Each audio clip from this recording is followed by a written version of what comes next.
everybody, welcome back to Skyway Classics YouTube channel. We are now going for a ride in our 1973 Chevy Corvette. Now this is definitely one of the nice Corvettes we had here at Skyway Classics, featuring a beautiful red exterior, hideaway headlights, rally wheels, and the BF Goodrich white letter tires. And of course, as we're coming up the road now, we are passing what you would like to call your average traffic jam, or basically your average school, just ruining the fun of this classic. But anyway, going into the interior now, you can see is an automatic on the floor. You have all your stock gauges. In fact, even the tach and speedometer are working. We have the black 3-spoke wheel, AM/FM conversion radio, the twin bucket seats, and in fact, I forgot to mention this about the exterior, which is really nice. It is a T-top edition vehicle.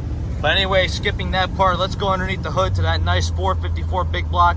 Definitely what truly makes the car right now. Although you can't really hear it, you're definitely going to feel it when you get on the gas pedal.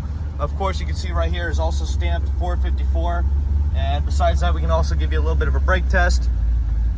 Brakes are pretty good. And of course, nobody's around, so we can open up that big block a little bit. Shifting through all the gears. Really nice and smooth there. And if you'd like to see more cool cars, please visit skywayclassics.com. We definitely got a lot of inventory to choose from, a lot of cool cars to pick from. But as for now, we're just gonna get turned around. Oh my gosh, that's a lot of traffic for a Friday. So please stay tuned and we'll get her up on the lift.